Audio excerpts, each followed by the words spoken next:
So I wanted to make a video about the idea of having too many Batman characters on the roster. This was an idea all the way back in Injustice 1, and some people say that we're seeing a repeat of it in Injustice 2. In the main roster, we're going to have 29 characters, 8 of which are Batman characters, not including Batman himself. And some small section of the Injustice community isn't exactly thrilled about it. But in this video, I want to break down exactly why we might see this happening. Obviously, I don't know the exact inner workings of NetherRealm and how they handle these decisions, but I'm going to break down one possibility and what I think is actually happening behind the scenes at NetherRealm. So, I'm going to break down the Injustice 2 consumer in 3 different groups. Group 1 is your fighting game player. This is a person who's probably going to pick up any fighting game made by NetherRealm regardless of what universe it was set in. This is a player who will pick a character based on gameplay rather than the character. Group 2 is a group made up of DC fans mostly, and will most likely end up picking their main character based off of the character design and the attributes of that character. And Group 3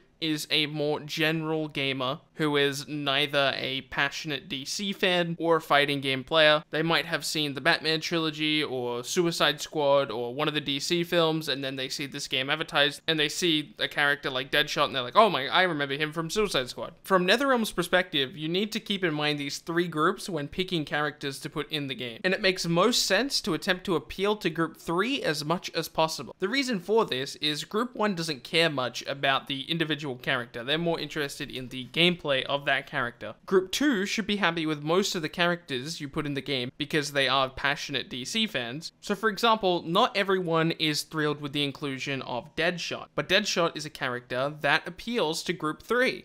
Because obviously he was in Suicide Squad. But it also appeals to people in Group 2, and also in Group 1. It appeals to people in Group 2 because Deadshot is a very popular character among the DC lore, and it appeals to Group 1 because, well, it appeals to Group 1 as just as much as every other character could, of gameplay reasons. It's important to appeal to Group 3 the most because they are the least likely to buy the game. So when you're deciding what characters to put in the game, and what characters do you want to have a severe impact on the story, you end up putting in characters from, movies or TV shows.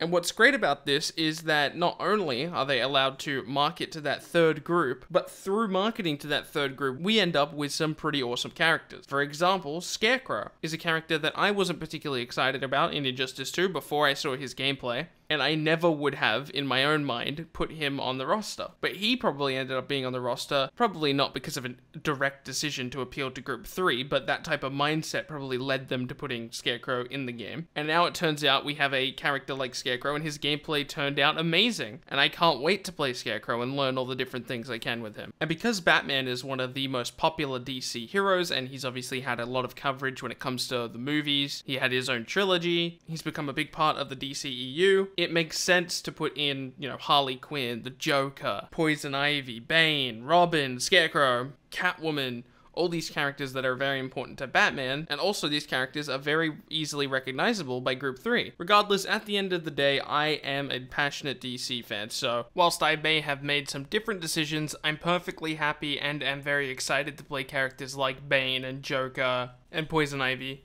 I might do a video in the future of what I would change specifically about the main roster, but I thought I'd just try to lay out the perspective of why these Batman characters end up getting into the game. I know this video was a little bit hard to follow. Based on feedback of my previous video, I asked you guys if you'd be interested in a public Discord server, and you guys seemed very, very interested in it, so I will be making my Discord public sometime in the future. I'm not sure if I want to do it after the launch of Injustice, or if I want to do it before the launch of Injustice 2. I'm thinking before the launch, so on day 1, you guys can go find each other and play matches, but I haven't quite decided on an official date yet. I'm sure I'll bring it up in a video, but if I don't, remember you can follow my Twitter in the description. My name has been Bilbzy, and I will see you in tomorrow's video.